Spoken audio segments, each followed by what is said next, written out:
Welcome to our orientation presentation for the business law section that is taught online. Thank you for attending this session. I really appreciate it. Before we get started, I'm going to suggest that you pause me if you don't have paper and pencil handy so that you can take some careful notes. If you take notes while I'm making the presentation, it will save you time because you won't have to come back and listen to me again unless, of course, you get lonely, and I hope that you develop a more satisfying social life than listening to this video multiple times. Okay, so let's get started. Let me first of all warn you, and I can maybe apologize in advance. This is going to be really, really long, and it's going to be really, really boring.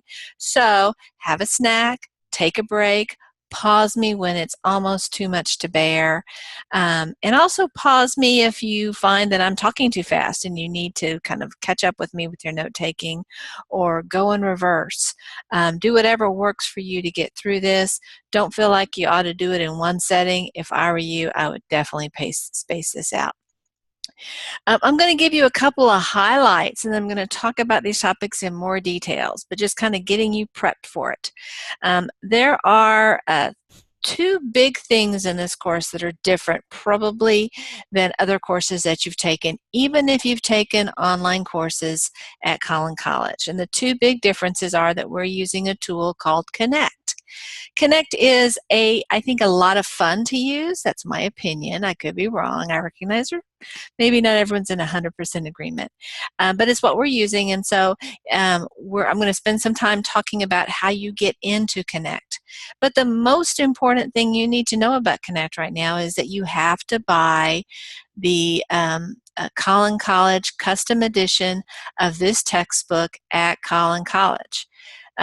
Amazon is awesome and lovely and tremendous, but do not buy this textbook at Amazon because you will have to buy another copy at the Collin College bookstore. So only buy it from the Collin College bookstore.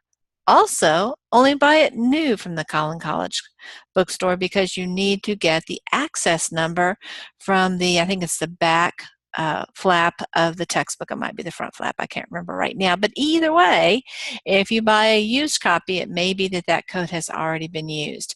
I suppose you might be lucky and you could take a chance. So I'm not saying you can't buy a used one. Just be aware that if you buy a used one, you're taking a risk that code will already have been used, and then you'll need to go buy another one. But for sure, you can't get the code out of an Amazon book. The only way you can get a code is through buying a Collin College one. Now, that's a little bit of a lie. There is a way to get a code without buying a Collin College custom edition one, but it's more expensive than the Collin College custom edition one, so there wouldn't be any reason that you would want to spend more money than what you have to. I wouldn't think you would, at least. But so the main thing to remember is buy the textbook at the Collin College bookstore. Buy a new version of the textbook. They won't have any other edition, so when you tell them this is the book that I need, or this is the course that I'm taking, they will point you to the right book. And then go through the steps, and we'll talk about them here, about how to connect to Connect. Connect is the name of the tool. So that's the first kind of quirky thing about this course. The second kind of quirky thing about this course is that we'll be taking 2 tests over the course of the semester, and they will be proctored tests. You have 2 options about how your test is going to be proctored. For most of you, the easy way and the less expensive way to take the test is to go to one of Collin's 3 testing centers. We have one on all 3 of our main campuses. So the one in Frisco, oftentimes called the Preston Ridge campus, the one in Plano called the Spring Creek campus, and the one in McKinney called the Central Park campus. You can go to the testing centers in those 3 places and take the test. It'll be free. You'll just need to bring your student ID, and you can take the test there. Alternatively, you can take the test through ProctorU, which is a remote proctoring service. So you can take the test, at your own home or some other location. There are technical requirements that your computer has to have, as well as some other requirements. And also there is a fee associated with it. It's not huge, but it's probably going to set you back $30+. maybe a little bit less, but anyway, in the ballpark of $30 per test. So again, unless you happen to be living in a different city, you're probably not going to want to avail yourself of those options. If you choose to use ProctorU, you need to give me 10 days notice from the date that the window opens for the test. So be sure to send me an email. There's several steps that both you and I need to do to get ready for that beginning date, and so I want to make sure that you are well positioned to be successful on the test. So please calendar that. You can actually send me a note today if you want to reserve your spot for ProctorU, if that's what you want to do. So those are the two somewhat quirky things. You will be taking quizzes online, but you won't take any tests online that are not proctored. So those are the two big things that I want you to kind of take a notation about, pause me again, listen again so you can get those details. And let's get started. I'm going to go through a PowerPoint presentation, but before I do that, this is what the first slide of the PowerPoint presentation looks like. Before I do that, though, I'm going to go over here and look at our course. This is our Canvas, and you'll be spending obviously a lot of time here. You'll see the first module is called Start Here Orientation, and you can see there are several items in this first module, all the way down to the one that says Questions. This material you are responsible for being familiar with. You'll see some of these items are, there's no links associated with it, just gives you some information. So don't click on this, don't click on this, don't click on this. But when you see that it's a little indented and there's a symbol in front of it, that's something that's clickable. For example, this link right here takes you to the PowerPoint that I was just showing you. It takes you into this document right here. Then this is, of course, the syllabus, and we'll be talking about that right here. This is the syllabus. And then there's a welcome letter, and there's what I call a cheat sheet letter, not literally cheating, of course, but it gives you an overview of what you need to do each week. I recognize most of the people in this class are taking lots and lots of classes, and each instructor has his or her own little quirky way of doing things, and you're being asked to keep track of 5 or maybe even more than 5 different systems. That's a lot to process. And so I've prepared this cheat sheet that helps you through my course. I would suggest you do something similar in your other courses if your instructors haven't already provided something like this to you. And then keep them in one central location so that when you're in your history course, you don't start doing the stuff that you're doing in this class. And when you're in this class, you don't do the stuff you're supposed to be doing in your history class. Another thing that I have is an FAQ for the course. Much of the FAQ is in the syllabus or in the lecture I'm about to present or in this PowerPoint. I give the same information a lot of different places, and it's kind of a judgment call on my part because part of me thinks, well, I should just give it to you in one place so it's not so cluttered and there's not so many different places to look. But then as soon as I put it in one place, then the student looks in all the other places first. And so I am going to be a little bit repetitive. I apologize in advance. I'm not doing it to annoy you, although I recognize it might annoy you. I'm doing it so that you'll be able to, I hope, find it as quickly as possible. We do have an orientation quiz, and it is part of your grade. So be sure to prepare for that before you take it and to do well on that. Here's some information about that proctoring process that I already talked about. And here's some information about some minimum technical requirements for this course. You don't need a computer for this course. So, I mean, it's probably a good idea to have one, but you don't need to because guess what? You're a student at Collin College. You have access to the computer labs here, and we have a computer lab on all 3 of our major campuses. And there are real advantages to taking advantage of that benefit. You're going to have up-to-date computers that have lots of different tools associated with them. If you choose to use the computer lab, you are going to need to have some earbuds or headphones so that you can listen to the videos and things like that. But don't worry if you happen to have a bit of a clunker of a computer, maybe not reliable access to a computer. You will have access to all of the technology that you need other than the earbuds through the computer labs. And here's some more information about e-resources that you have as a Collins student. This is not necessary that you forward your Cougar Mail, but in my experience, many students find using Cougar Mail not as convenient as they might like. Many times students have multiple emails, a personal email, a professional email, maybe other emails that they're using. And it's just not very helpful for them to add yet another email to their system. And sometimes if they're busy, they may not find themselves checking their Cougar Mail email as often as they need to. I'm going to be emailing you like all the time. You don't want to miss them, not because you don't want to hear from me, though I'm sure that's a major factor in your life, but more importantly, you're going to want to make sure you're up to speed with what you need to know for the class.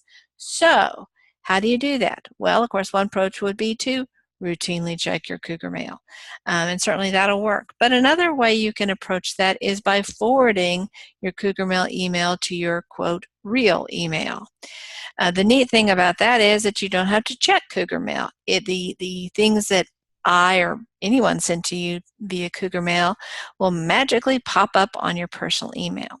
You don't have to do this. It's just one option. Even if you choose to forward your email, though, you're not completely rid of Cougar Mail, because when you email me, unfortunately, you have to use Cougar Mail. It's a rule. I'm sorry. I wish it weren't the rule, but I don't make all the rules. I certainly don't make that rule. So when you email me, go ahead and go into Cougar Mail and send it from that resource. If you email me from your private email, I have to say, oops, I can't take these, and then you have to resend it, and it's a big hassle, and you get mad and I get mad, and it's just not happy. So let's remain happy, let's all be friends, and let's send emails to me through Cougar Mail. Also, by the way, there is this lovely feature over here. Look at this. Here's this button, Inbox. It's so tempting. It's so appealing. I know you want to click on it right now, right? It's really, really attractive. It's so handy. Don't do it. Take my word for it. You don't want to do it. Now, this is one of the quirks. I don't have that many quirks. Maybe I do. But anyway, I don't think I have that many quirks. And guess what? The quirkiest people in the world think that too. I realize that. Okay. So, but one of my quirks is that I do not use this inbox. I have lots of really, really awesome reasons why I don't use it, but you don't care about those. So I'm just going to tell you, don't click on that. Don't send me an email there, because I won't ever see it. I mean, I will see it at the end of the semester. I usually clean it out, but I don't see it over the course of the semester. I don't look at it at all. I only look at emails that you actually send to me to my email, cgroover@collin.edu. So if you send me an email, you are just wasting your time, because I am not going to be checking here. Don't do it. Now, other instructors like getting emails through here, so I'm not saying this is a global thing about Collin. If I could turn this off, I would. I promise you I would, but I can't. It's here, but I'm not going to use it. So please don't. Email me instead to cgroover@collin.edu. Then here's some other stuff I have to say, super boring stuff. But this is one that if you're having problems with Canvas, you may want to keep this in mind. This is a disclaimer that Canvas has asked that I put up here, and I'm delighted to do so. If you have this problem, you may need to clear your internet browser cache, and this is how you go about doing it. Here is a discussion board for questions that you have. There's lots of different ways that you can ask questions.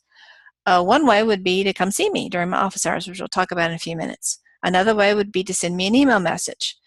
Are you going to send me a question to this inbox? Well, I know you aren't, because you know I'm not going to check that, so don't do it. But you can call me during my office hours. So there's lots of different ways to reach me, but here is yet another way to reach me, and this is to post a question on this discussion board. I will see the question and I will respond to it. Let's say you ask me a question via email, and I realize, gosh, this is a brilliant question that many other students may be having. And so what I may do is I may take your question. I'll remove your name, I promise. It's confidential, obviously. I'll remove your name, but I may transfer your question to this question board and then give an answer so that everybody can see it. So please check here from time to time, especially if there's been a problem that you're seeing or a question that you have, because it may well be that I've already seen it and responded to it. It's going to save you some time and save me some time.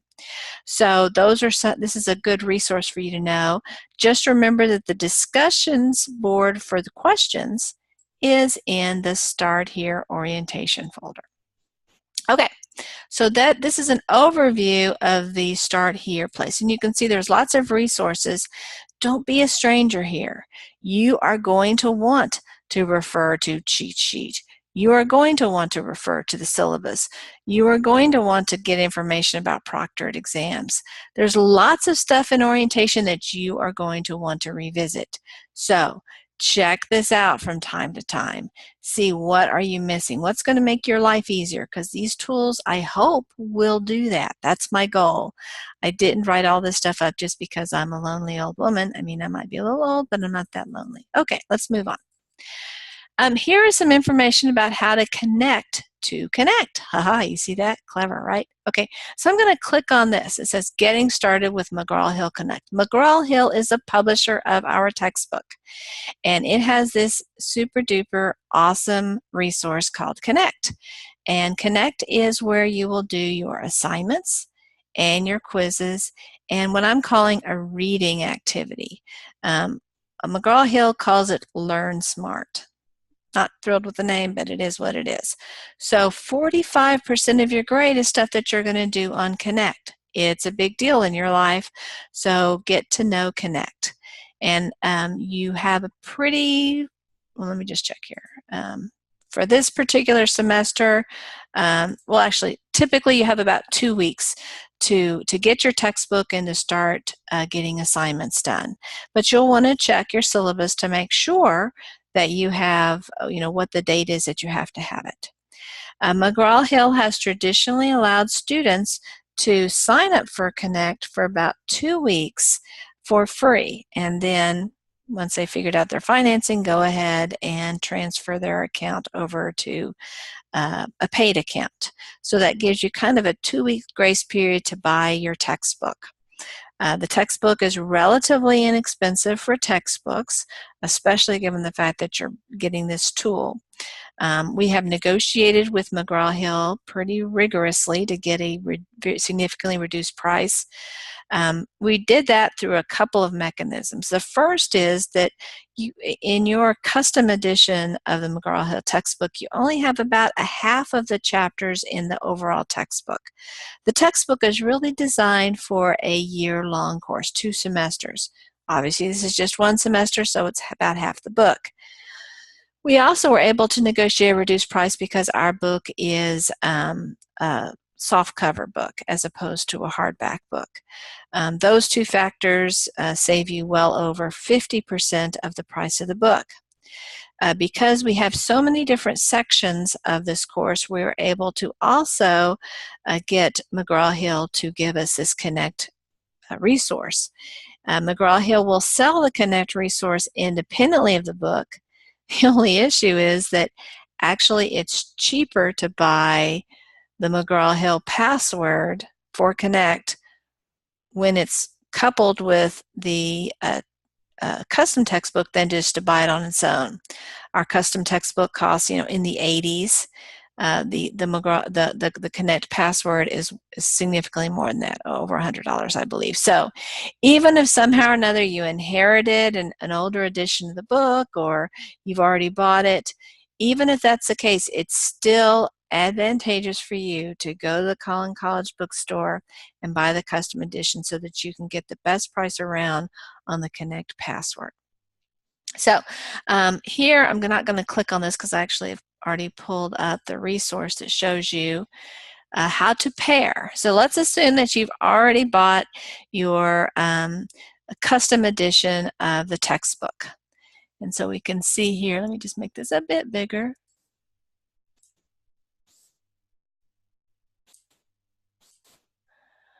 Okay, so you will go into Canvas, and you will see that there is the option of a McGraw-Hill Connect button. Let me just show you in our Canvas where that is. It's right here. You may see that you'll also, right now there's only 4 items here. There may be a 5th. There may be one that says announcements eventually. But you'll be able to find it relatively easy. So you'll click on this right here. Oops, here we go. Sorry about that. You click on that, and now we're going to go to the next screen. And then guess what? You click on begin. Not too hard there. And then you are going to click on register because you haven't, registered yet. Obviously, you won't be registering for this lovely course. You'll probably see something that will show you the textbook. The textbook that you see probably won't look like ours because they will be providing the textbook, the publisher's textbook, not the custom edition textbook.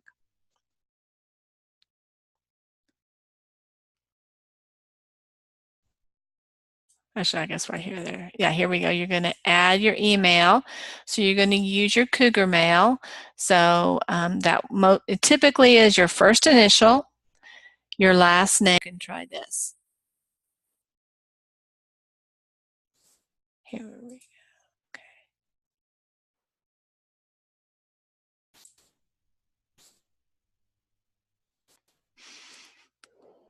And you're going to create an account. Again, you're going to use your Cougar Web.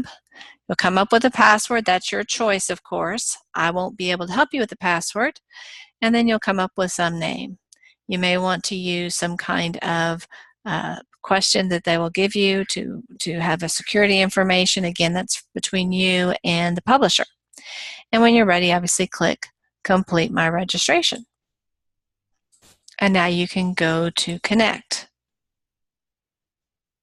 Not too hard. If I don't think I've been using this now for 2 semesters, so I've had 4 classes. I don't think I've ever had a student had any difficulty registering for Connect. One warning about Connect is that you will actually have 2 ways to get into Connect. One way is through Canvas. You'll see, as I'm just flipping down here, all of these links where it gives you a date and actually not all of them, but most of these links, it gives you a date and a number of points. Those are going to take you to Connect, not the discussion topics, but the rest of the items are going to take you to Connect. That's one way you can get into Connect, but there's another way you can get into Connect. I'm not even going to explain that way to you because you don't ever want to use it. If you use that other path, what will happen is your grades won't transfer. It's not a catastrophe because you can always email me and say, oops, guess what, Grover, I made a mistake. I did what you told me not to do, and I did XYZ assignment, and the grade didn't transfer. I can go in and pull the grade, but you don't want me to do that, and I don't want to have to do that, so please don't. If you forget, though, I won't be mad. I don't have a grudge. I want you to get all the points that you have earned. But just going forward, always click on these items and enter it that way. So keep in mind, use Canvas every time use Canvas to access Connect. Okay. So we've talked about how to get onto Connect. And so let's go into our PowerPoint. Welcome. Hopefully I've said that already. I apologize if I haven't. Let me go ahead and add a little comma here. There we go. My goal in this is to provide you with useful information and hopefully do it in somewhat less painful way than this might typically be. I know this is boring and I'm going to try to do it as quickly as I can, but my goal here is to save you from heartache of not knowing how to do a particular thing. And that's one of the reasons why I definitely encourage you to take some notes and keep those notes handy, because nobody is going to remember everything that I say. just hearing it once, you're going to want to refer to your notes. So pause right now if you haven't been taking good notes, and go back and listen to what you need to, or just write down what you remember and go forward, because you're not going to want to listen to this video multiple times, and you're going to need this information. So please save yourself some heartache and make sure you're taking careful notes. Here I am. Yeah, I am that old, really. My name is Cynthia Farris Groover. I graduated from law school in 1990, and I worked at a big law firm in Houston called Baker Botts. Then I went in-house, which means I went to work for a corporation, JCPenney in Plano. And most of my career, I practiced labor and employment law. I've been a litigator. I've also had what's called an office practice. I have been a full-time faculty member at Collins since August of 2010, and I have traditionally been the discipline lead for the paralegal program, but I also teach business law and a few other courses that have a legal implication. I'm really looking forward to getting to know everyone in this class. It's a priority for me that I make a human connection with everyone who is in my classes, so I will be pestering you to get to know something about you over the course of the semester. I hope that it's fun, but more importantly, I hope that I add value in terms of you learning some useful stuff about business law. My office is in the library, L232. It's on the second floor on the Preston Ridge or Frisco campus. It faces the quad. Please come see me. Hopefully you'll be able to come see me during my office hours, but if not, we can arrange a different time to come and see me. I'm going to tell you a little secret. Hopefully I'm not giving away too much, but I'm going to tell you a little secret about instructors. Two big secrets. First of all, virtually without exceptions, instructors want you to come to their office hours. They're in education because they want to help students. And that's one of the big ways we help students. So I know it's kind of intimidating for some people to stop by. When I was in college, I went to exactly one office hour. I was not doing too well in a math course, and I thought, well, don't have any other options. We didn't have math labs back then in the dark ages. I went, and the instructor was so nice. I spent about 30 minutes with him, and he saved me hours upon hours upon hours of not getting the information. It was tremendously helpful. I don't know that I'm as helpful as that person because this isn't maybe that kind of discipline, but I certainly want to be as helpful as that person was for me. And so don't be intimidated. I think I'm about the most approachable person on the planet. I hope I am, at least. That's my goal. So please come see me, and I would apply this to other instructors. Don't hesitate to go see them. They want to make a contact with you. They want to have a professional relationship with you. And so it's a smart move on your part to do that for the extra assistance. The second reason that you absolutely want to come by and see your instructors is that at some point in your life, probably not in the distant future, you are going to want a reference. Maybe it'll be a reference letter for a job. Maybe it'll be a recommendation for an internship or a four-year university or something along those lines. Well, guess what? You need to actually know the instructor who's writing the letter. And more importantly, they need to know you. If you've been sitting in the class and you have been getting tremendous grades, but you don't speak in class and you don't come to the office hours, the instructor can repeat the grades that you earned and say how you must have worked really hard to get those awesome grades, but he or she can't really talk about you as the candidate.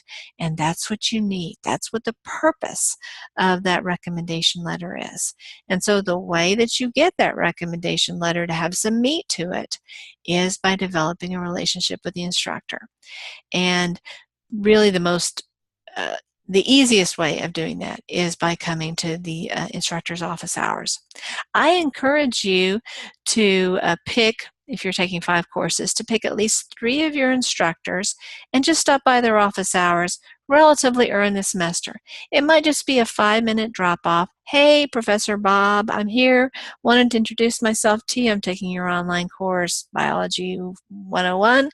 My name is, Larry Smith, and I just wanted to introduce myself to you. It can be that short. And guess what? You have just really, really impressed that instructor, and you've started that relationship.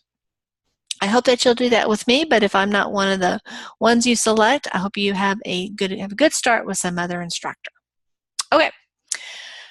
So that's where my office hour is. Again, I'm very excited to meet with students to help them learn the materials. I'm also available to assist with information about law school. If you're thinking about law school, I am the person you need to talk to on this campus, because guess what? I went to law school.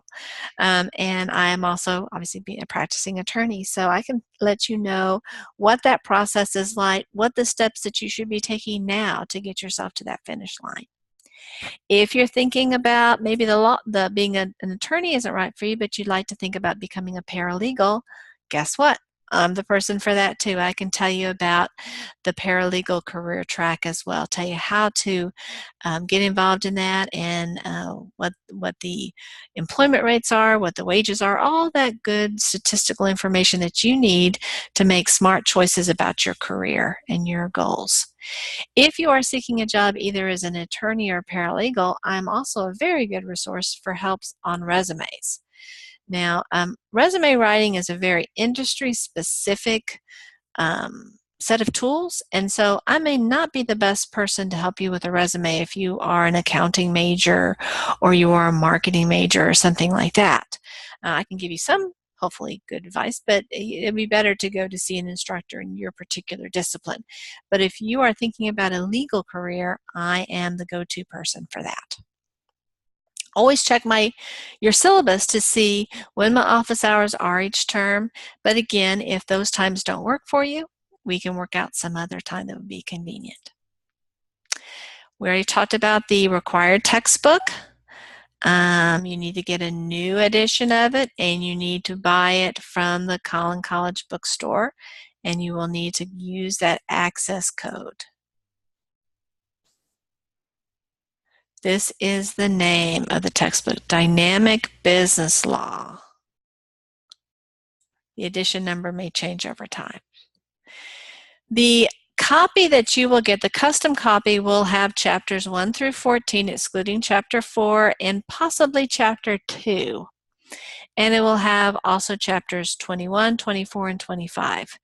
You will have access to all of these chapters via two mechanisms. One is the printed version that you purchase at the Collin bookstore, and also the online version that you will have through Connect.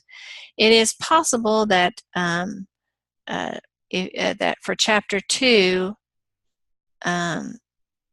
you may not have the access through the printed textbook, but you'll have it again through the online tool.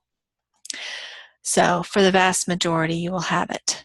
Let me talk a little bit about Connect. I have had, yes, 4 classes use Connect so far, and generally students have had success with getting Connect to work appropriately. But there are technical issues. I mean, whenever you're dealing with computers, there's no newsflash here.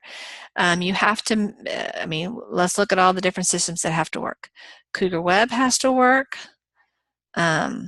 Connect has to work, Cougar Web has to work, Canvas has to work, and Connect has to work, and your computer has to work, and your internet connection has to work. Those are a lot of moving pieces. And the reality is that things can go awry. It might be at your end, it might be at one of the other one of the other pieces may not be working. So here are some words of wisdom. No grade that you do through Connect is a big deal. Let me say that one more time, and please write this down. No one grade in Connect is a big deal. Each one of those grades is worth less than 1% of your overall grade. It's not a big deal. So if you're in the middle of the quiz for chapter 5 and your computer crashes, repeat after me. It's not a big deal. Is your blood pressure going to be going through the roof? Of course it is. That's what happens to us all. but try to walk yourself back from the edge. I know it's hard because I've been there with you. Believe me, I've been there with you. It's not a big deal.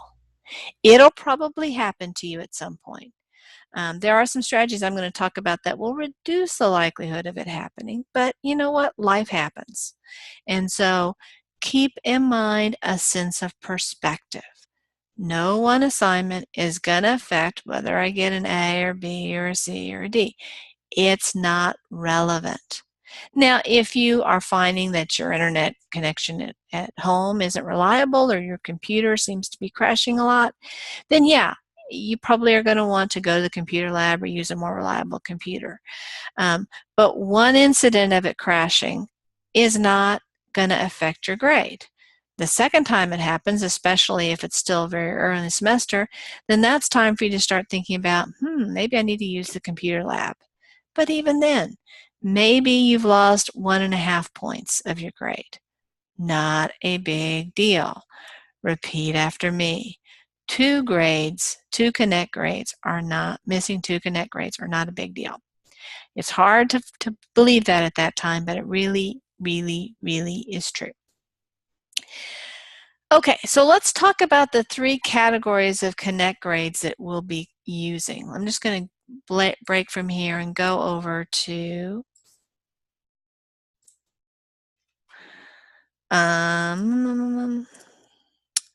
let's see. So let's just look at a chapter. I'm going to look at chapter 1 here.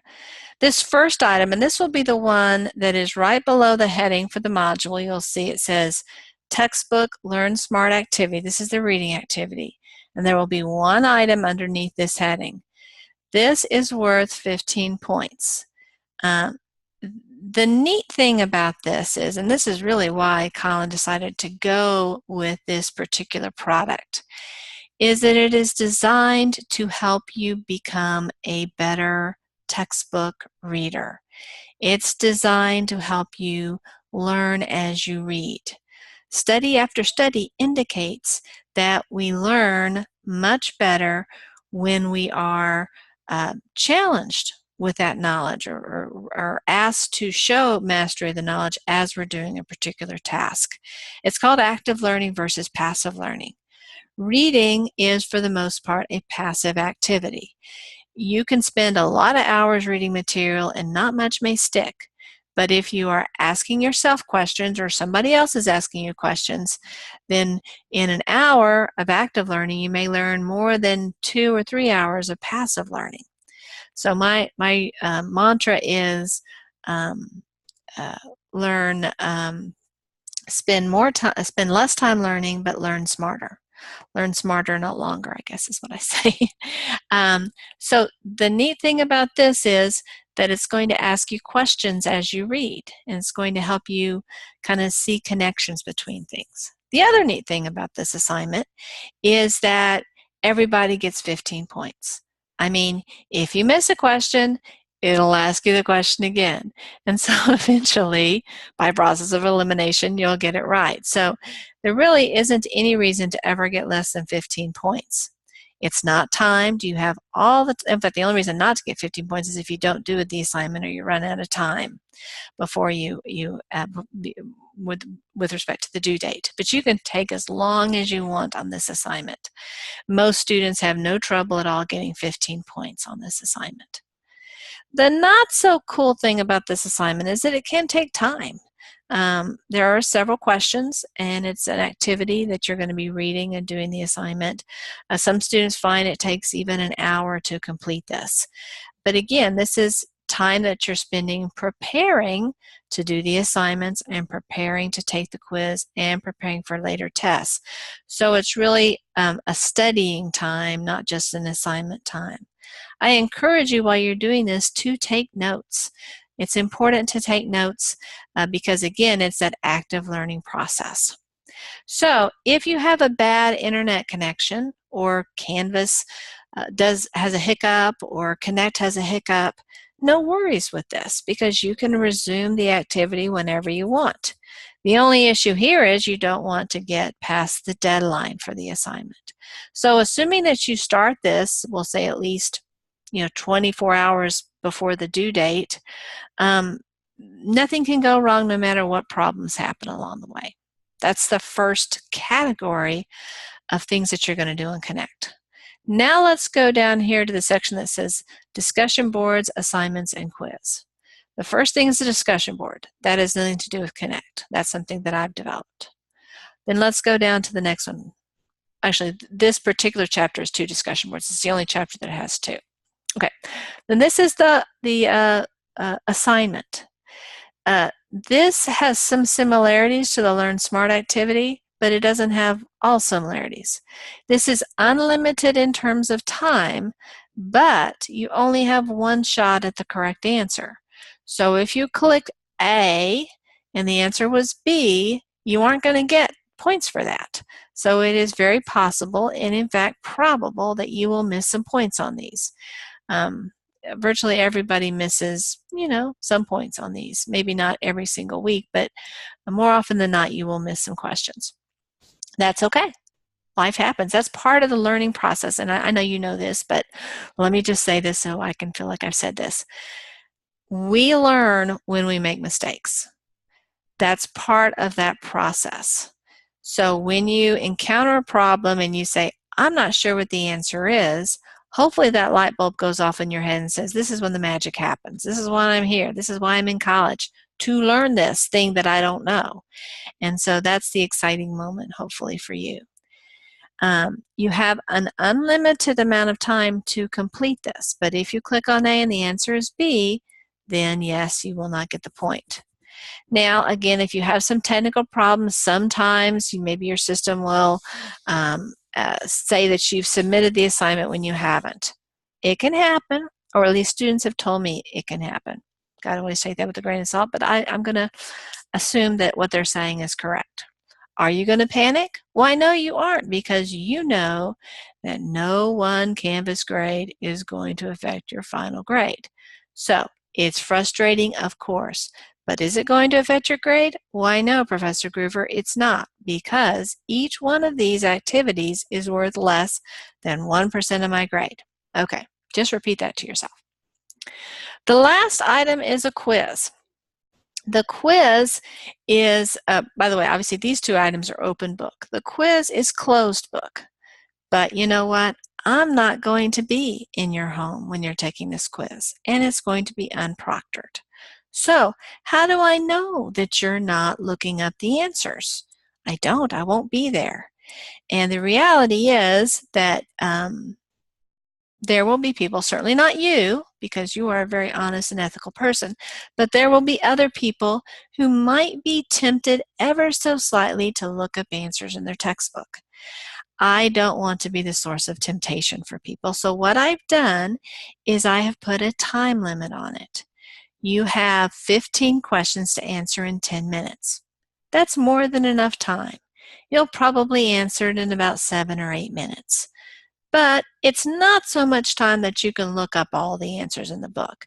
If you don't know anything, you aren't going to be able to get all 15 questions right in 10 minutes, most likely, just by flipping through the book. So that's my way of kind of keeping us honest.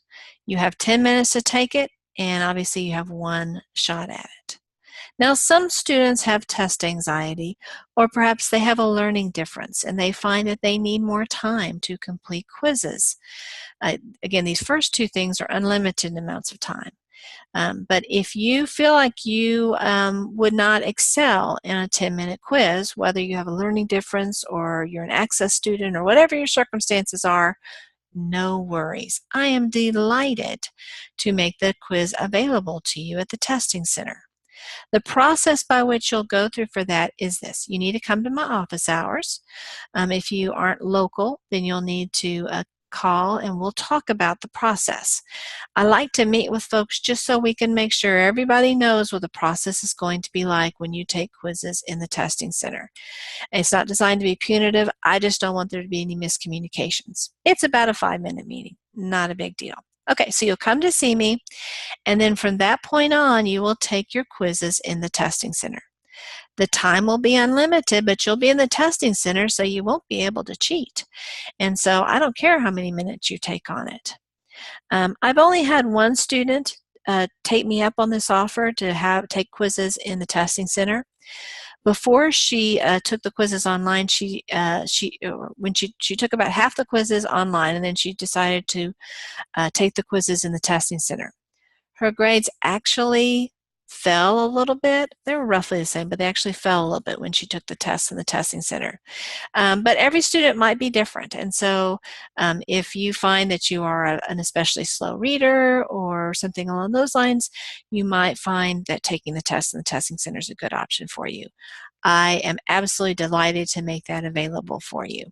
That might also be a good choice, by the way, if you have maybe a computer that isn't the most reliable and you're worried about it crashing or something along those lines. So those are the 3 activities: the LearnSmart activity, the assignments, and the quizzes that you'll be doing through Connect. Hopefully I've made those pretty clear. I'm just going to scroll down to a lower. We'll look at Chapter 5. You'll see in Chapter 5, instead of there being just 1 assignment, there's actually 3 assignments. But if you add up the points, you see that the points add up to 15. Sometimes there will be just 1 assignment worth 15 points. Sometimes there will be 2 or more assignments. But if you add up all the points of these assignments, and the assignments, by the way, will be sandwiched between the discussion topic and the quiz. So when you add these points, it should add to 15. Alrighty, so that's how Canvas works. Let's go back to our discussion about Connect. We've already kind of talked about this. I try to duplicate, to the extent that I can, the face-to-face classroom in my online classroom. So I have lectures that cover about the same material that I would have in my face-to-face class. So as we go through these, you'll see that I have 2 lectures for Chapter 1. And then if we go, we'll just go here to Alert Chapter. For Chapter 11, I have a lecture. Sorry, for Module 11, I have a lecture. Sometimes it'll be 1 lecture, sometimes it'll be 3 or more lectures. It depends upon the length of the material and maybe what my schedule is like and how long I could spend on each lecture. It's important that you look at the lectures. I would say that it's more important that you watch the lectures than you read the textbook, to be honest with you. While I don't write the Connect material, I am the person who writes the tests. And 55% of your grade are the tests. So keeping that in mind, it's 50% of the tests is your tests. It's important that you be familiar with that. So how are you going to watch the lectures?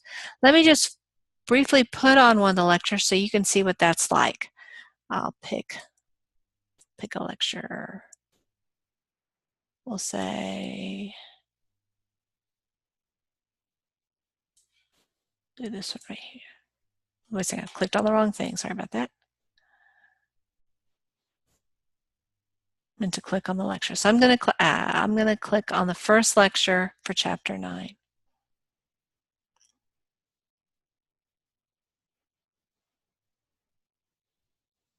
Hit the button. I'm going to blow up the screen. Welcome to this presentation in which we'll be covering Chapter 9. I'm going to fast forward, and you can see this is a very low tech. I'm almost embarrassed. It's a very low tech tape lectures. You will never see my face. What you'll primarily see are the PowerPoints, and you'll hear my voice, and I will mark up on the PowerPoints. Sometimes I'll go to websites, but for the most part, it's my PowerPoints. And you'll see certain words are underlined, like the word arbitrary on the side and the word reasonable. When you see an underlined word, that tells you that that's the word you'll write into your study guide. And so as you're watching the lectures, you'll be adding the words that are underlined so that you'll have a complete set of notes. So let me now go to one of the study guides. And I think I might have already pulled up a study guide. Here's the study guide for Chapter 1. So you can see you'll write the underlined words in these blanks. These are really good notes for you to prepare for tests. So use these in preparation for the tests. Very, very helpful. Why do I provide these notes with these blanks? Well, remember I said earlier that passive learning is not very effective. So just watching the lecture or reading the book isn't really going to teach you the material. What you need to learn the material, and this is what I need, it's what anybody needs. If you're a human being, this is what you need, studies indicate, is you need to be involved in the process. The best way to be involved is for your own careful note-taking. That's the best. That's the gold standard. It's not so much that your notes are magical or anything like that. It's that process that your brain goes through of choosing what to write down and choosing how to write it down. That performs some kind of magic in our brains that allows us to remember it with relatively little effort. We can hear it 20 times and we're not going to remember it. We write it down once, we're probably going to remember it. So my effort to get you to that finish line of remembering it is by having these places you can put in the notes. But I will tell you this, it's even better if you start with a blank sheet of paper and write stuff down. So the first time you watch the lecture, you might want to just fill in the blanks. The second time, I encourage you to actually write your own notes, outline the chapter, essentially. Or alternatively, as you're watching the lecture, you can pause me, fill in the blanks, and then add more stuff to your notes. Those are just some things to keep in mind. Some people say, well, why don't I post my PowerPoints? I don't. You won't see the PowerPoints posted at all. And it's for that reason. That would be a very passive learning experience if you're just looking at the PowerPoints. You need to be involved in reading it. It's also my way of hopefully motivating you to watch the lectures. If I gave you the PowerPoints, you probably or possibly wouldn't watch the lectures. But this is the only way that you can get those blanks is by watching the lecture. So please watch the lectures. You'll thank me for it when it comes time to take tests. Okay, let me go back to our PowerPoint. Okay, so you do need to watch all of the lectures. I would encourage you to watch the lectures before you do the assignments, certainly before you take the quiz, and absolutely before you take the tests. Now, even though I'm trying to replicate as much as possible the face-to-face classroom, one thing that we can't do in this environment is have real-time questions. And that's a downside. The upside to taking online courses, you can watch the lectures and do the homework whenever you want to. You can do them in your jammies. You can, do them while you're eating. You can pause me at any time. There's lots of advantages, but one disadvantage is you can't raise your hand in the middle of the lecture and say, hey, Groover, what's the answer to this? And so I'm going to ask that you be diligent about writing down questions that you do have. It may be that I'm going to answer the question later on, and so that brilliant question you have, you don't need to actually send to me. But if I don't adequately answer the question, then that's the type of question you need to either post in the questions discussion board, or you need to email me, or you need to come and see me. Don't be shy. I want to hear those questions. If you ask me a question, it's going to let me know what's going on in at least your mind and perhaps in the minds of others. So it's going to help me do a better job teaching the course. So I thank you when you do raise those questions. I'm going to encourage that you spend some time exploring Canvas.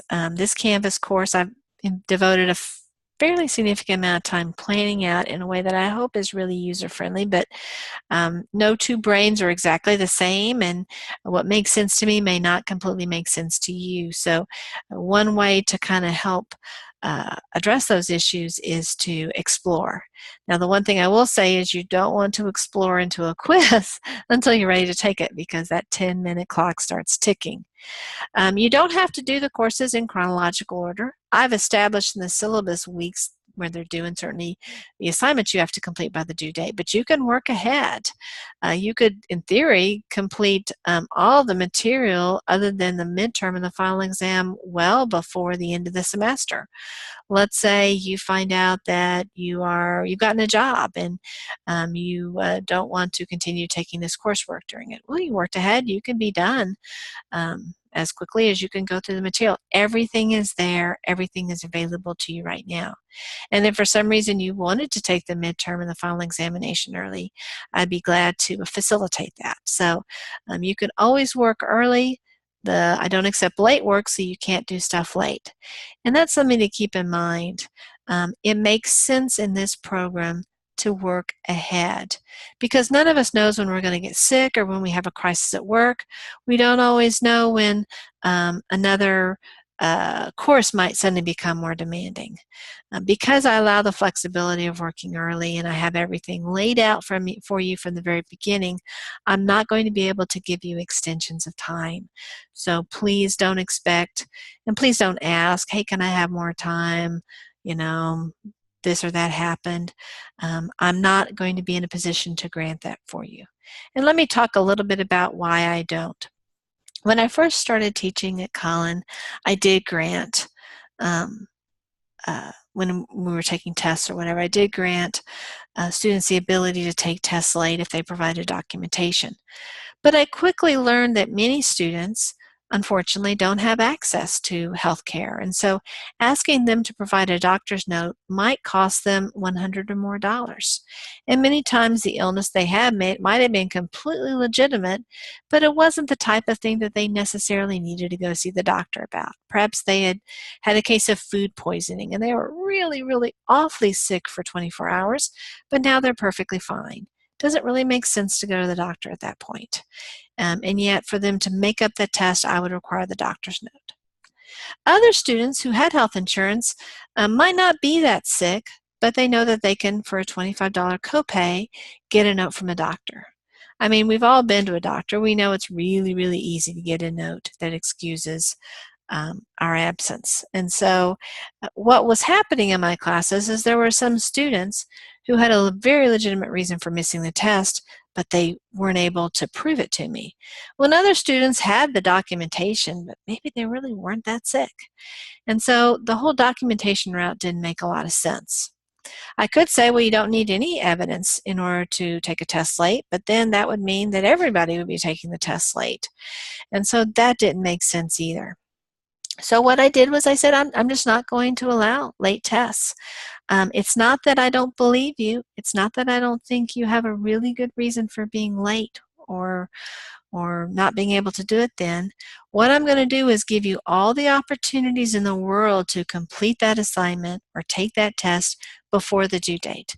You're going to have lots and lots of possible days. But the due date is the due date, and after that point, you're going to be out of luck. Now, it is true on some of the Connect assignments, I do give a little bit of a leeway so that if you're a little bit late, maybe a few hours late, you might get some credit. But for the midterm and the final examination, you need to take it by the due date, and if you don't take it by that date, you will not earn any credit for it. And you can come and see me and you can ask me, but the answer is going to be no. It's going to be uncomfortable for both of you and me to have that conversation. I don't want to have it. You don't want to have it. The answer is no. So plan early, be prepared well in advance. I already talked about orientation. If you are new to Canvas, or maybe this is your first online course, I encourage you to take the online orientation that Collin provides. It's not specific to this course, but it may help you figure out how this online process works. Okay, here are some things to keep in mind. Your syllabus is your new best friend. It really answers virtually everything. And if it doesn't answer, you know what? The welcome letter or the cheat sheet or the FAQ answers it. I've been teaching this course for a while, and I've been teaching online courses for a while, and so I pretty much know the questions the students are going to ask. It's possible that you've come up with something that I've never thought of, but the odds are pretty small. So I'm going to ask you, before you send me a note about where is this or how do I do this, that you go ahead and check through these resources. If it's in these resources, what I'm going to do is say, wait a second, hey, go back and look in the orientation module. I think that you'll find the answer. If you can't, come to my office hours and we'll find it together. If you really have discovered something that I haven't covered, thank you for bringing it to my attention. I will be delighted to add it to whatever one of these resources that are here. So thank you if you do find that new topic. So please be sure to read the syllabus and the class announcements. Watch all the lectures, and be sure you are submitting all assignments by the due date. By the way, virtually all Connect assignments are auto-graded, so you should have your grade almost immediately. There are a few assignments that I do need to grade, but that's a relatively small number. Be sure to visit the course at least twice a week. You're going to need to do that anyway because you're going to have the LearnSmart activity, the assignment, and the quiz. Be sure to also visit by Tuesday at the very latest for your first visit so that you can see the announcements. And by the way, the announcements will arrive for you in two different ways. One is it will be sent automatically to Cougar Mail. But if you're not checking Cougar Mail regularly, you can see the announcements. Let me show you here. There will be a button. I don't have a button right now because I haven't sent my first announcement, but it will be probably between home and modules. But it will be one of these in this area. You can click on that and see the announcements that I post.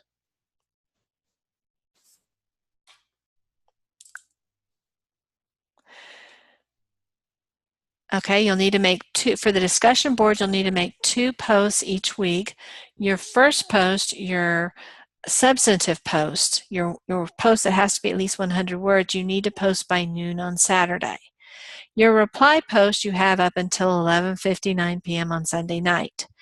The reason that you have to make your substantive post by Friday is that that gives everybody at least a day and a half to read everybody's substantive post so that they can pick which one to reply to.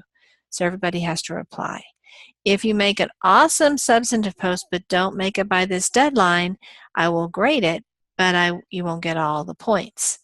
If you make an awesome substantive post but forget the reply post, that will also affect your grade. So be sure to make 2 posts, your substantive post and your reply post, and make sure you meet both deadlines. By the way, the discussion board posts are always due by Sunday at 11:59 p.m.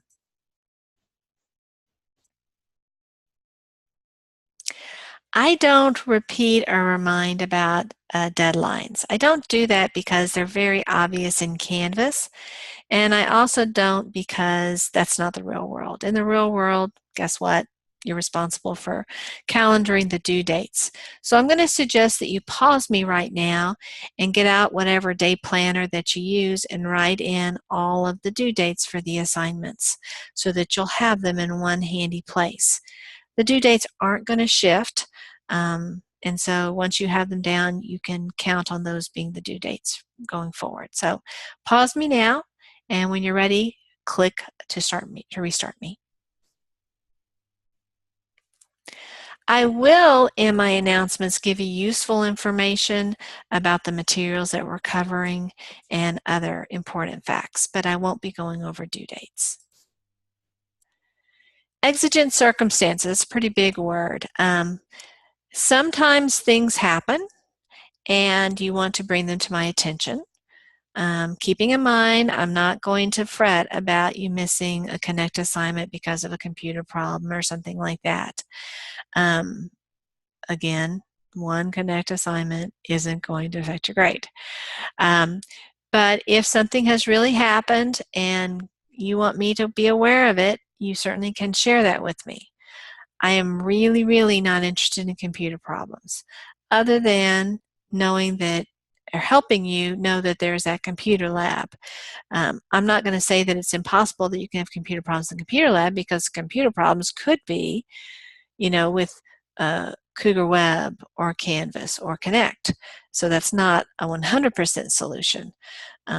But Probably most problems are the result of the student's internet connection, the student's computer, so that can be a good way of reducing the number of those issues. Already talked about, I'm looking forward to hearing from you over the course of the semester. Let's talk about emails. This is my email address. Again, you're not going to use the Canvas inbox tool. I won't be checking it. Another thing to let you know about is that my family spends the weekends out in the wilds. I will not have cell phone reception. I won't have internet reception starting late Friday afternoon through most of Sunday. And so therefore, I mean, you can send me an email, but I won't see it until Monday, most likely. And so if assignments are due on Sunday night, so if you've waited until Friday night to start on those assignments and you've got a question, I'm not going to most likely be able to help you with that answer. So if you want to be smart about that, I encourage you to do your assignments earlier in the week so that if you have problems, you can reach out to me and I will be glad to assist. Usually I respond to emails almost freakishly fast, sometimes even before you've hit the send button, it seems like. But I also do have times where I'm in class. On Tuesdays and Thursdays are my days where I have back-to-back classes in most semesters. And so that's the time that you may not get a quick answer from me. And of course, over the weekends you won't. But generally speaking, I'm very quick to respond, but things can happen.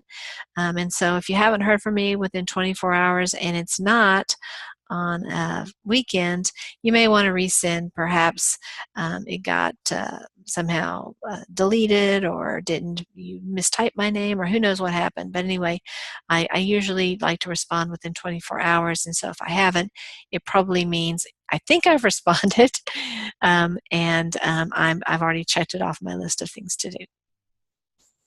And of course, use your Cougar Mail to send me emails. So let's talk about the structure of an email. You know what?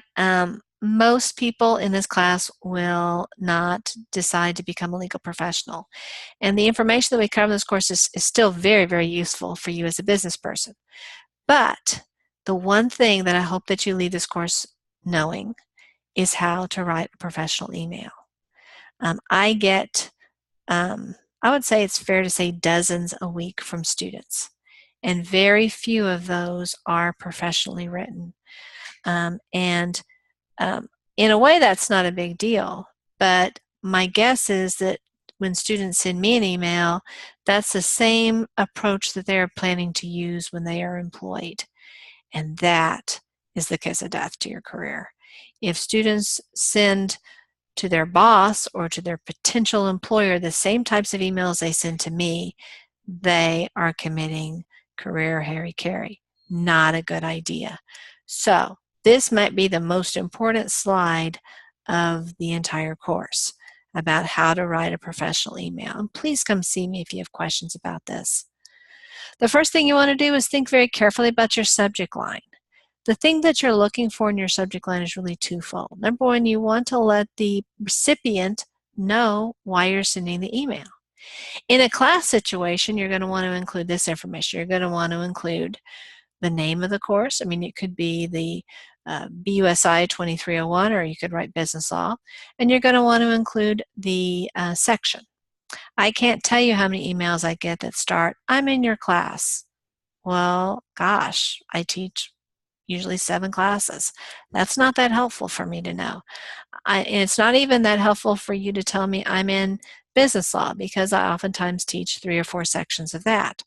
So you need to give me the section information. So you need to tell me what the class is, and then you need to tell me what your issue is, so that I can prioritize how urgent it is that I respond to it, and figure out what I want to do with that particular issue even before I see it. Because most cases I'm going to see your subject line and I will have, maybe 30 or 40 emails to respond to. So I'm skimming them to see which ones need to be addressed first. So you want to make sure that your subject line is thoughtful. Another reason that you want a careful subject line is that is how you will be filing that email.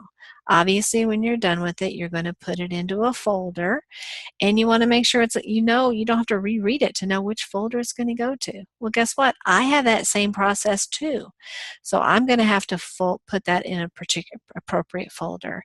And if you haven't chosen the subject line that helps me know where to file it, I'm going to be kind of stuck.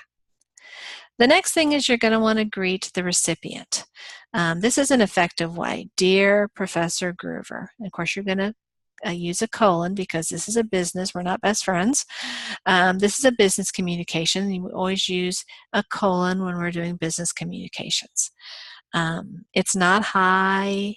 It's not just starting immediately within your text. This is a greeting that you use when you're sending an email. It lets the recipient feel like they're being treated with courtesy. And so you always want to include this. Now, if you're sending an email or a text to your best friend, you might be able to skip this process. But when you're sending it to an instructor or an employer or a potential employer, you need to have these words.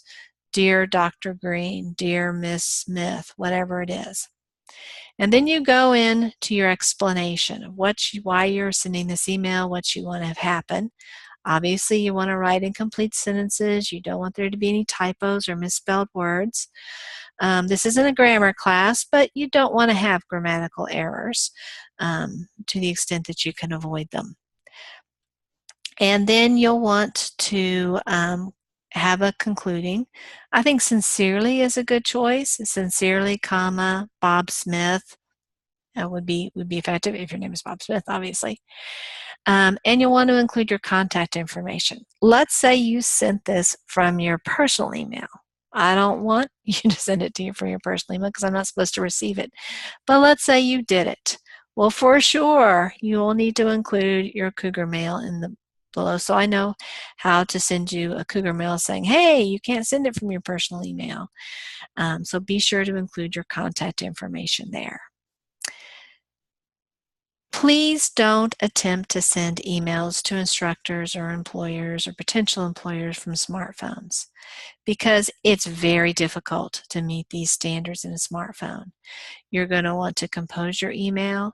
You're probably going to want to save it and come back 5 or 10 minutes later to proof it one more time before you hit send. It's kind of a big deal in the professional world sending an email, and you want to treat that as a serious thing. It's not an offhand thing that you're going to do. Sending it from your smartphone lets me know that you didn't think that this was important enough for you to sit down on the computer or a laptop and compose it carefully. So that tells me if it wasn't that important enough for the student, it's probably not that important that I invest much effort in responding. It sends a really negative message to your recipient about how much you value that recipient and how much of a priority this issue is. I know I can count on you to always send me emails from a computer that you've carefully proofed and read over at least twice, thought through, hey, how will the instructor be able to understand what I'm asking if she's not looking at what I'm looking at? Now you do all of this, in part because you're a nice person and you want to treat others with courtesy and respect. But really at the end of the day, it's kind of a selfish thing that you're doing because when you write a strong email, you are communicating to me, hey, I respect you and I respect the fact that you're my instructor and I want your help. And the best way for me to get your help is for you to really clearly understand what I need and for you to know that I am treating you with courtesy and respect. Your instructor will fall all over himself or herself to give you a good response under those circumstances. So instead of dashing off a note in 3 minutes, you spend 10 minutes and you get such a better answer. The instructor knows what you need and the instructor is much more likely to provide it under the circumstances. So it seems like you're being nice to the instructor, but really you're being nice to yourself. Okay. Obviously, discussion board isn't the place for private conversations. So if you have a question about your grades, for example, come see me. I'll be glad to talk to you about your grades or anything else, maybe your resume you'd like to chat about.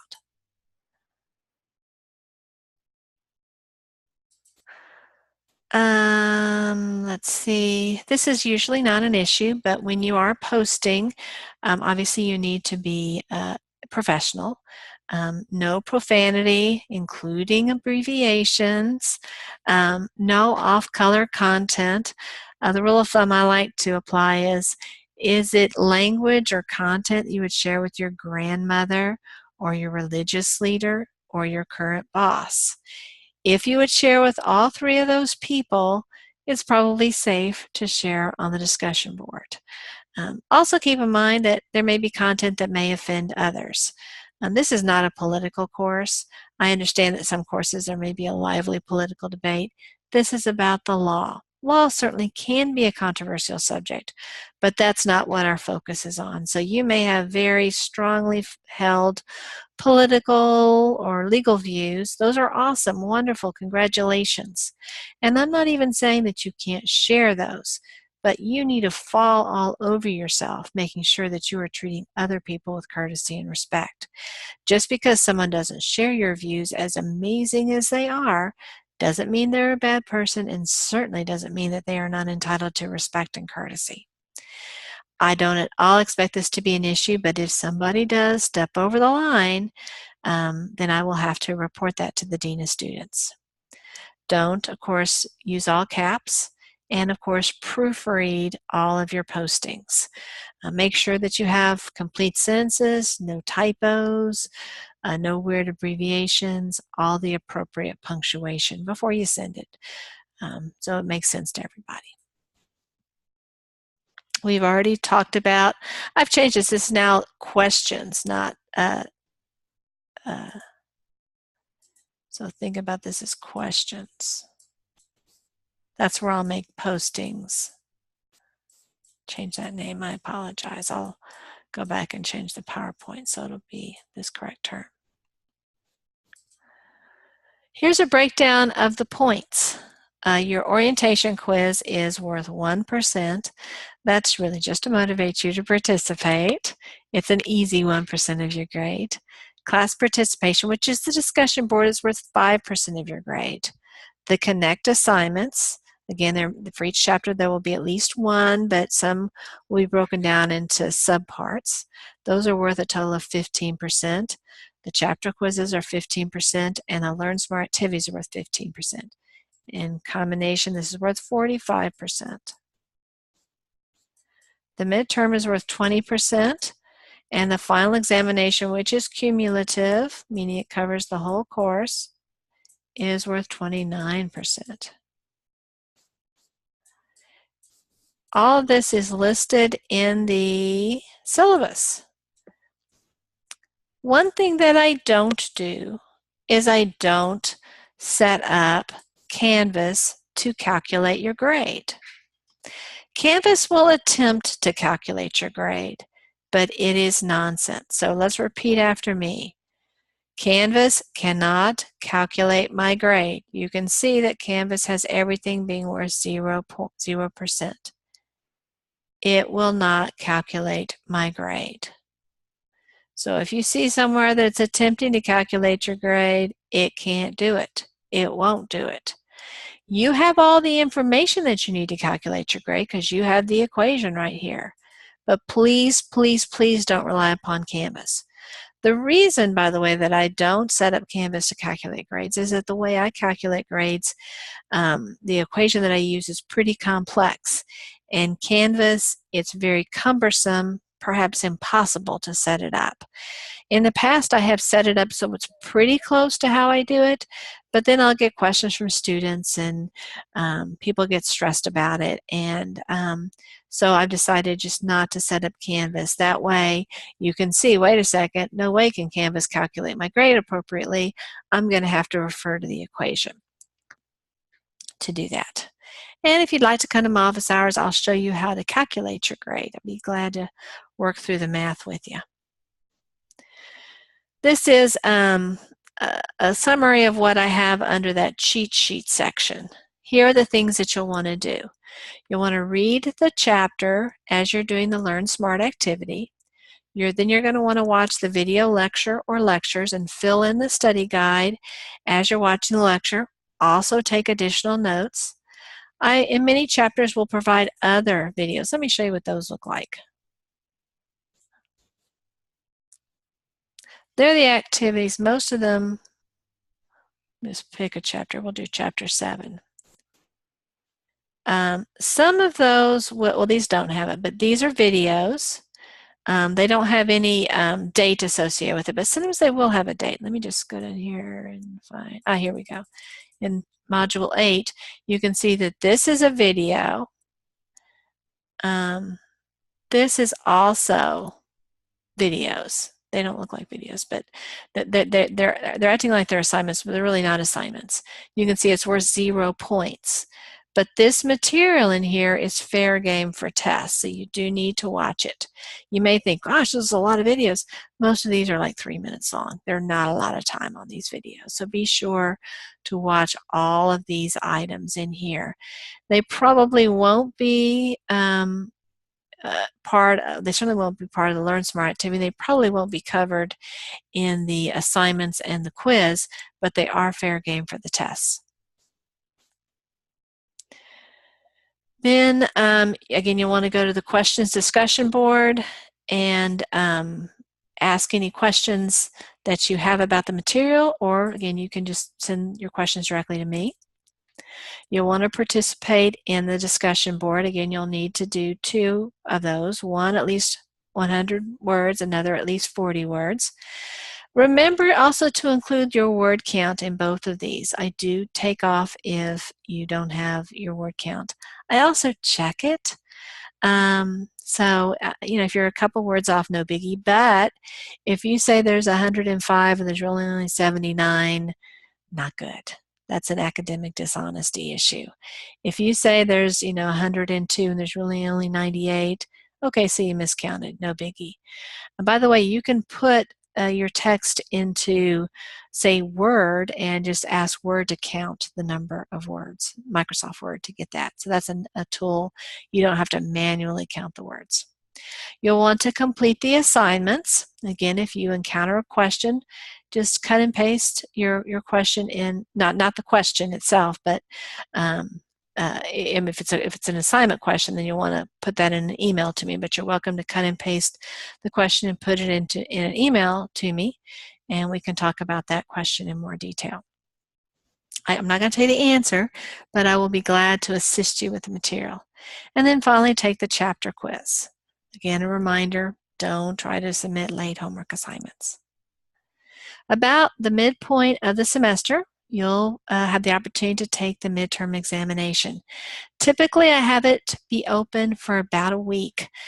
I encourage you to take it on the early side. That way, if you develop a cold or you have some thing that comes up that makes it difficult for you to complete the test, you've already taken care of it. If you wait until the final day and that day you wake up and you're just miserably sick, guess what? I'm going to say, wait a second. Okay, you were miserably sick on that day, but why didn't you take it the 6 days before?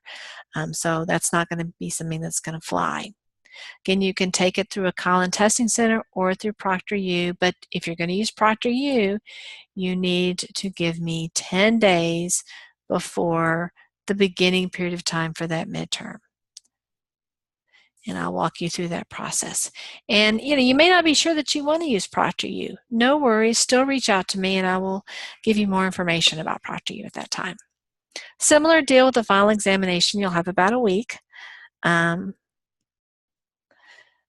Usually I set it up just for the Preston Ridge campus or the campus in Frisco. But if for some reason that campus isn't convenient for you, I can also make it available on the Spring Creek and or Central Park campuses. Just let me know, but I probably won't for the final simply because time is short. Again, same deal with the ProctorU. Even if you use ProctorU for the midterm, you still need to request it that 10 days before for the final examination. If you took the midterm in the normal testing center but want to use ProctorU for the final, that's also perfectly fine. Okay, this is a typo. It should be 5% of your grade here.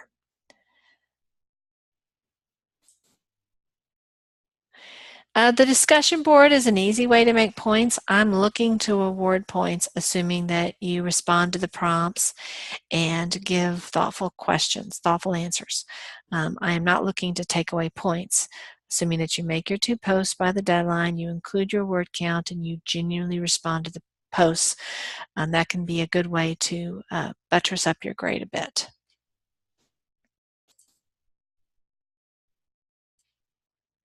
You're always welcome to disagree with classmates. In fact, that's what makes it an interesting place. Just be sure to be courteous and respectful. The prompts are designed to encourage this. I hope I'm intending for them to encourage discussion. Many times there's more than one reasonable interpretation. So if you say yes, another person says no, it doesn't mean they're wrong. It doesn't mean you're wrong.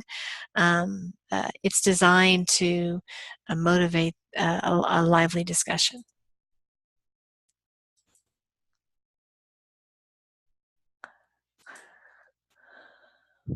Going through these pretty quickly. So here's some FAQs. We do not meet at all for this class. Everything is online. If you have a major life event, I recommend that you work ahead. That's going to be probably the best way. I'm not going to accept late work. You don't need a computer. You have access to the computer lab, so don't worry if your computer has some hiccups along the way.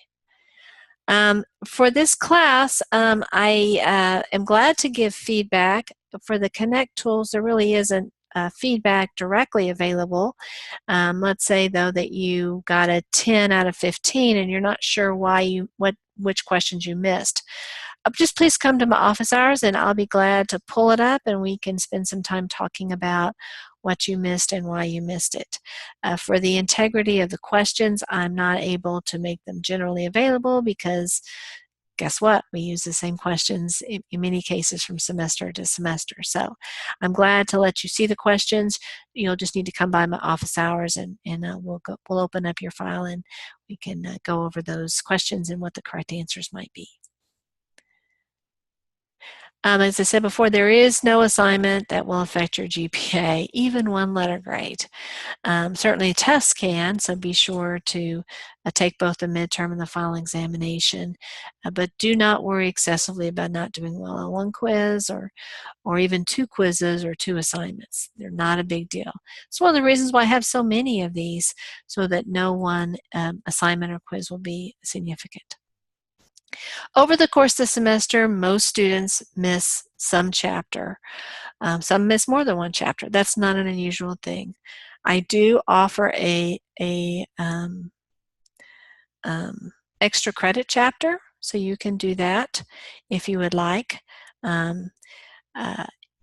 It will replace the chapter that either you didn't do it at all or that you got a lower grade on. You don't have to do it, but that can be a way to make up for a grade that you weren't very happy with. So here are some suggestions about how to make a good grade. Again, you're already doing an important part, taking the orientation module seriously. Ask questions when you don't understand. Calendar all the due dates. If you haven't done that yet, be sure to do this after the lecture is over. Pay attention to the due dates. You know what?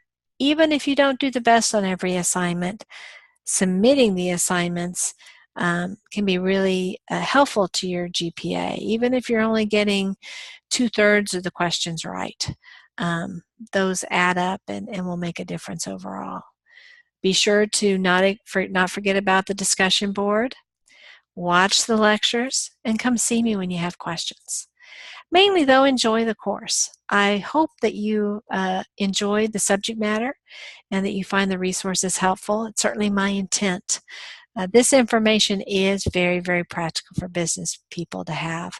I'm not teaching this at the level that an attorney would need to know the material or even the level that a paralegal would need to know the material. I try to be very conscious of what you as a business person needs to know versus what may be overboard. And so I'm hoping, I hope that I've designed it. I know that I've designed it with those intentions, and I think that I have been successful in those areas. Technical problems.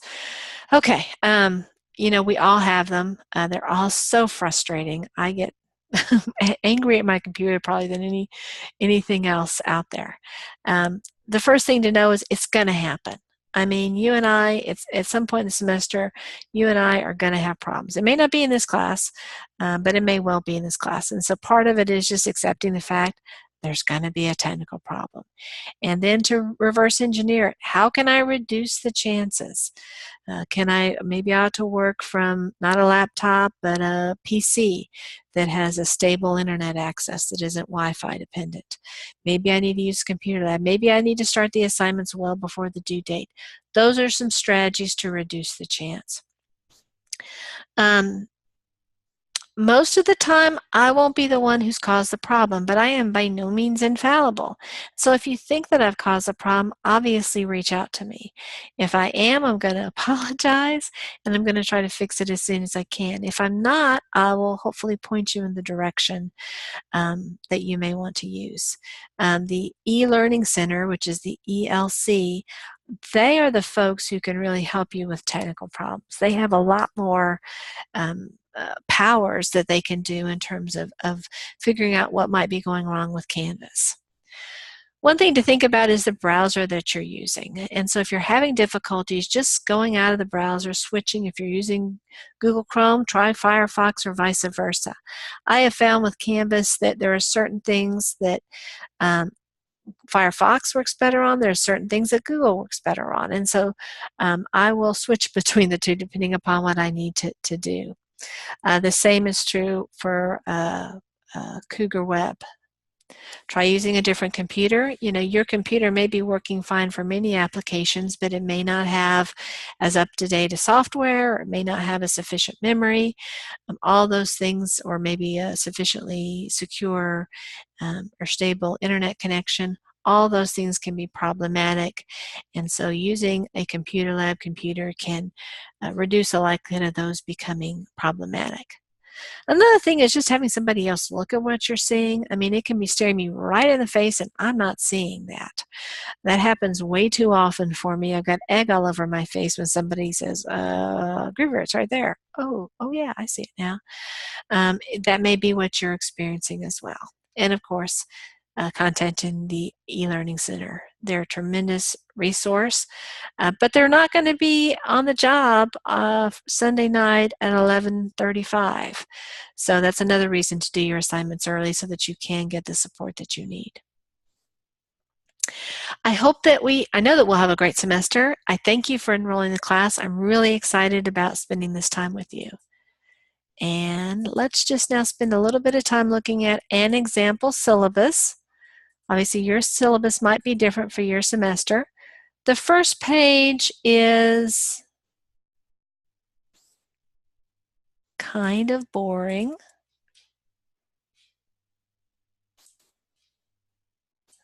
It just includes some general information. The only thing that you're probably going to care about in the first page is the date that the last date you can drop from class. I hope you won't drop this class, but if you're taking a 16-week course, the drop date will be the same for all those classes. And so this is a useful date to pencil into your day planner. So pause me right now and add that to your calendar so you'll have it available for you. Usually after this date, associate deans will not let you drop.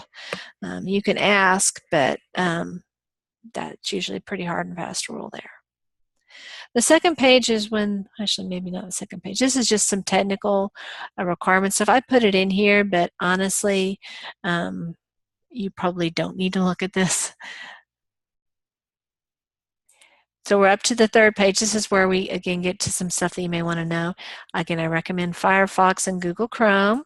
Actually, let me make all those things go right here. And here is the number for technical support. And here's some information about myself. Here's my name, my class, or my office. And here are my office hours. This is going to vary from semester to semester. Most semesters I use Zoom for virtual office hours. I recognize that students sometimes have a difficulty coming to campus. And so one way that we can connect is via virtual office hours. There's a couple of different ways that we can have virtual office hours. One is that you can just call me. I don't post my telephone number here, but if you email me, I'll be glad to provide that number for you. But if you choose to use Zoom, we can actually have a meeting where you can see my smiling face and I can see your smiling face, and we can pull up documents and look at various things together. Zoom is a really handy, easy to use tool. If you're working from a PC, a Mac, or an Android phone, or an iPhone, you can just click on this link right here, and it will take you into Zoom. You are right now watching a Zoom lecture. So this is literally the same thing that we'll be doing if you visit my Zoom office hours.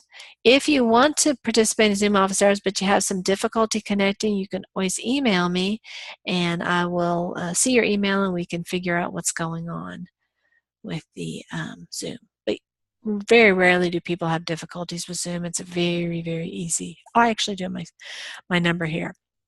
I provide my telephone number, but I ask that you not leave me voicemails. Only call me during my office hours, and if you don't catch me live, it's probably because I have another student in my office, or I've stepped away to the ladies' room in the copy room or something like that. Send me an email. It's a much quicker way of contacting me than voicemail. So you're welcome to call me, but if you want to leave me a message, use email versus voicemail. Here's information about the textbook.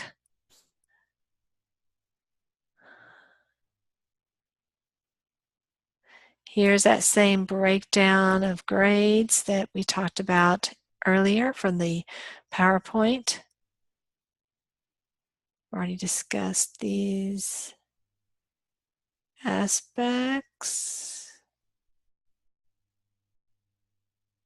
Here's that information about ProctorU. Here's information about emails. So again, if you forget the information I shared with you about emails, here it is on this page. Let me just tell you page. I guess this is page 6 of the syllabus. So that can be, I would recommend that you pull this up before you send an email to me or to really any other instructor.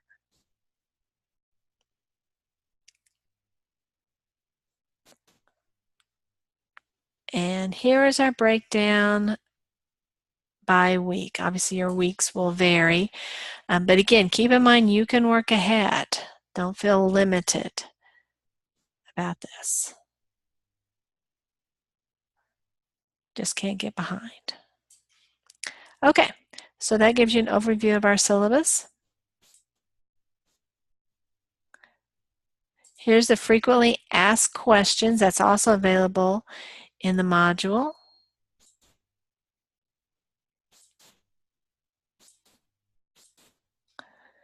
And again, this is going to give you some information about how the class is set up. It's going to tell you a little bit about Connect. I know this is a lot of this repetitive. This gives you some information about tests. The midterm and final exam are computer-based, so you probably won't need a Scantron. Sometimes computers might be down, or there may be too many students so there isn't a free computer, and so I encourage students to think about having a Scantron in that event so they can take a paper version of the test. But 99 times out of 100 you'll be doing it on a computer.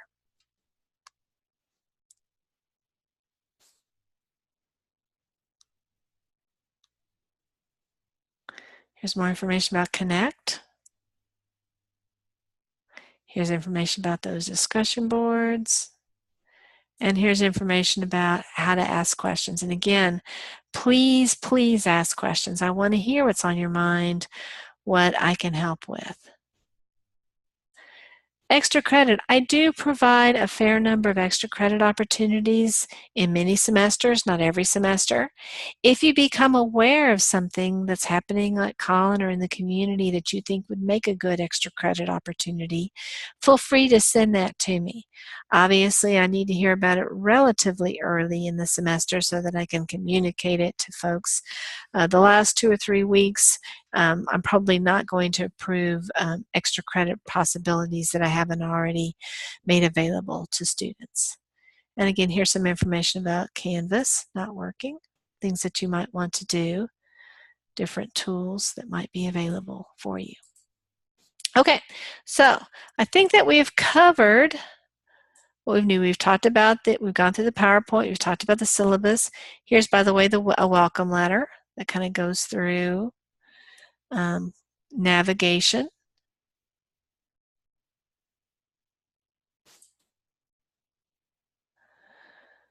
Here's that cheat sheet which says what we need to do every week, and you can see it's that same thing. You're going to do the LearnSmart chapter reading activity. You're going to watch the videos. These are the same things that I had in the PowerPoint. We talked about the orientation quiz. We talked about ProctorU. We talked about the minimum technology requirements.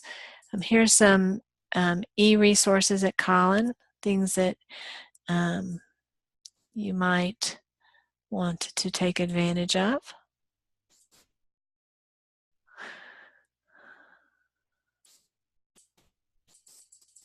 And I have some information about clearing your internet browser cache if that becomes an issue.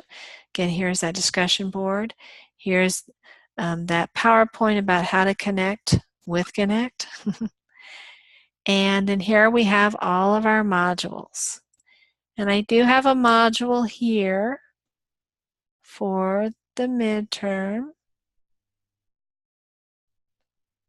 right here. The test review stuff comes at the end. So let me show you where you would find that. So I'm going to go forward through all of the modules.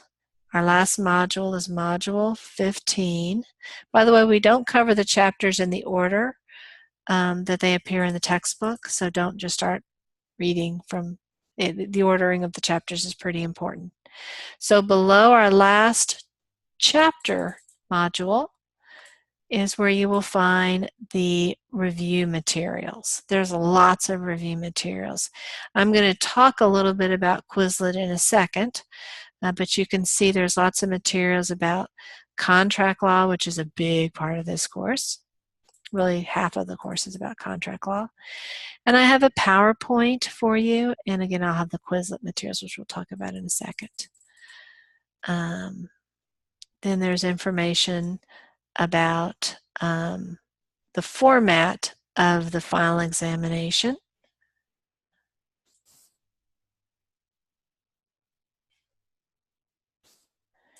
And then here is where you'll find the final exam. And then here are a few important cases that you might be interested in looking at. And then here are web links that have a legal take to them. And if you have an interest in paralegal studies, I have some additional links there. And finally, if you are thinking about law school, I have a resource from here. If you are thinking about law school, I really, really encourage you to come see me to get additional information. So let me talk about Quizlet. This is going to be my final topic. If you haven't discovered Quizlet yet, this is a game changer. I wish this existed when I was in college. So I'm going to go, actually, it automatically takes me to my course here. I have various folders for various courses that I have, and you can see here I have materials for test number 1, test number 2, test number 3. For my face-to-face classes, I have the material organized differently. Test number 1 and test number 3 are the 2 topics that make up the midterm. Test number 2 is what makes up all the material after the midterm. So let's just click on materials for test number 1, BUSI 2301. I only have 2 of the chapters here with Quizlets. Let me go to the materials for test number 3. And you can see I have lots of chapters here, and there's some are repeated. You can see We have 2 for this consumer law thing. We have 2 for torts. The reason that I have these is that one semester I gave extra credit to students who prepared and included at least 40 terms in their Quizlet, and they got some extra points. So these are things that I did not prepare, but a student prepared. They're pretty good for the most part, but buyer beware. You want to double check these. I think it's a smart idea to prepare your own Quizlets. That way you will have that active learning experience of putting it together yourself, but I also recognize that time is a scarce resource for most students, and so you certainly can use these. If you see, well, gee whiz, there is no Quizlet for let's see, for one of the chapters. Let me see what the name of one of the chapters are that we don't have a Quizlet for. There doesn't seem to be a Quizlet for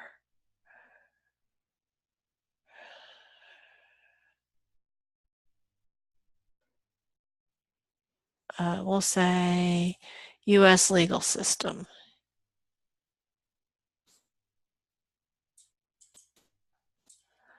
Okay, so what do I do? Well, of course, one thing that I might want to consider doing is making my own. And you might even want to work with a study buddy, and maybe you make half and they make half or whatever. But another option would be to paste the name of the chapter and to do the name of the textbook, Dynamic Business Law, and even to include the instructor's name. I'm just going to put this in here and see what we come up with. And look here, you will find many of these are former students of mine that they will, but many of them might be from other universities or colleges. And so you will probably find that there are Quizlets. And you can see in this particular case, the student has 50, this one has 41.